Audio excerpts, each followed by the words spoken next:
안녕하세요. 논리국어 최윤호입니다. 여러분들 독서 공부가 쉽지 않죠? 여러 가지 이유가 있겠지만 우리는 그동안 책을 읽어오지 않았고 유튜브나 틱톡 또는 쇼츠를 보느라 우리는 글을 읽을 시간이 없습니다. 그렇기 때문에 국어가 점점 어렵게 느껴지고, 제가 다른 영상에서도 말씀드렸지만 강남 빌딩을 팔아도 절대 못 올리는 것이 바로 국어라고 합니다. 저는 그것을 실감하는데요. 저는 분명히 메가스터디 러셀 기숙에서도 재수생들을 담당으로 가르치고 있습니다. 그런데 안타까운 거는 재수를 하면서까지도 국어 성적이 오르는 친구들이 거의 없다는 겁니다. 왜 그런가 라고 했을 때 분명히 이 친구들이 공부를 잘못하고 있고, 재수를 하면서 우리는 분명히 열심히 하겠다는 마음이 더 앞서게 됩니다. 그러다 보니까 내가 고3 때 어떻게 잘못 공부했는지에 대한 어떤 성찰적인 거에 초점을 맞추고 그것을 고쳐나감으로써 우리 성적이 오른다는 생각을 못하게 되는 거예요. 그래서 과거의 잘못된 공부 방식을 반복하고 있는 것이죠. 오늘은 여러분들에게 독서 공부 너무 쉽다, 이것만 무한 반복하세요 라는 겁니다. 그러면 우리가 독서를 하지 않았더라도 평상시에, 그리고 유튜브를 많이 보고 있더라도 우리가 수능날 국어 점수가 잘 나오기 위해서는 독서를 잘할 수 있는 방법이 따로 있다는 겁니다. 그 세 가지를 제가 오늘 말씀드릴 테니까 잘 들어보십시오. 첫 번째는 바로 첫 문장과 첫 단락을 잘 봐라, 이런 뜻입니다. 첫 문장과 첫 단락을 왜 잘 봐야 하는가? 첫 문장은 한 단락에서 나머지 뒷받침 문장들의 기준이 되어주고요, 첫 단락은 나머지 단락들의 기준이 되어줍니다. 첫 문장을 보면 나머지 문장들의 핵심이 무엇이 나올 것이고, 첫 단락을 보면 나머지 단락들에서 어떤 내용이 어떻게 전개될지 다 예측이 돼야 됩니다. 그래서 첫 문장과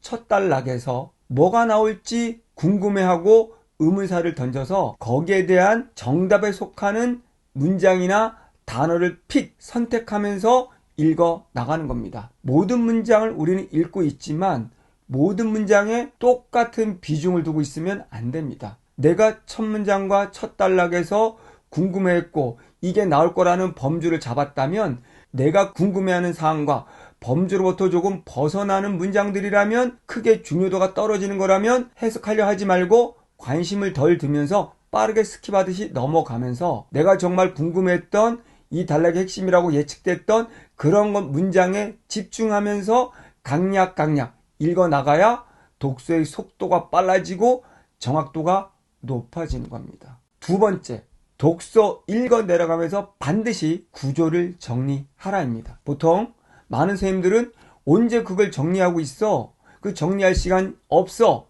그냥 빠르게 이해하면서 넘어가 라고 말을 합니다. 그런데 읽어가면서 뼈대를 정리해야 되는 것은 제가 20년 동안 가르쳐 오기도 했지만 최근 뇌과학자들이 주목하는 영역입니다. 어떠한 사항들을 정리를 하지 않고 그냥 읽어 내려갔을 때는 퉁 그림처럼 이미지로 들어오기 때문에 머리에서 그것이 분석이 안 된다고 합니다. 그런데 이것들을 쪼개고 쪼개서 내가 핵심을 정리하면서 그 뼈대를 집어넣으면 머리가 엄청 잘 정리가 되고, 당연히 정리를 통해서 다음 것까지도 예측이 됩니다. 저는 9권의 철학책을 쓴 작가로서 이 작가들은 첫 문장을 어떻게 쓰고 첫 단락을 어떻게 쓰는 바람에 부사어를 왜 쓰고 서술을 어떤 걸 썼기 때문에 어떤 글들이 핵심적으로 반드시 나와야 하며 반드시 어떤 내용이 전개될 거라는 걸 미리 예측하는 그런 수업을 합니다. 그리고 현장에서도 그런 예측을 주관식으로 써오는 과제를 내고 첨삭을 합니다. 이런 식으로 내가 기준을 잡지 않고 예측을 하지 못한다면 분명히 빠르게 읽을 수도 없지만, 더 중요한 건 이렇게 예측된 것들을 오른쪽에 여백에 요약 정리하고 읽어 내려가면 다음 것들이 논리 구조상 어떻게 전개될 거라는 게 더 잘 보이고요. 100개의 문장이라면 이것이 몇 개의 논리 단어로 정리가 되어 있으면 문제 풀 때도 굉장히 수월합니다. 실제로 여러분이 한번 실험을 해보시기 바랍니다. 내가 정리를 안 하고 문제를 풀 때 걸리는 시간과 내가 정리를 했을 때 문제 푸는 시간을 비교해 보면, 정리를 다 해놓은 친구들은 문제를 풀 때 따로 지문 가서 헤맬 일이 없습니다. 내가 정리한 것들 토대로 다 정답이 나와 있기 때문입니다. 이게 정리가 얼마나 중요한가를 말해주고 있는 겁니다. 세 번째, 똑같은 작품, 똑같은 지문을 무한 반복해서 읽어라입니다. 우리는 많은 비문학 작품, 비문학 지문을 접해서 혹시라도 내가 알고 있는 내용들, 내가 접했던 지문들이 나오기를 바란다면 그건 굉장히 잘못된 공부법입니다. 내가 하나의 지문을 N번 읽으면서 N번 요약을 하면 이 글에 대한 뼈대를 완벽하게 흡수하게 되는 것이고, 그렇다면 어떠한 내용이 달라진다 하더라도 글쓰기의 첫 문장이나 첫 단락 등등에 전개되는 뼈대를 우리는 예측할 수 있는 건 동일하기 때문에 낯선 지문, 어려운 지문일수록 더 쉽게 파악할 수 있는 능력이 생기는 겁니다. 다시 정리한다면 딱 세 가지만 기억하십시오.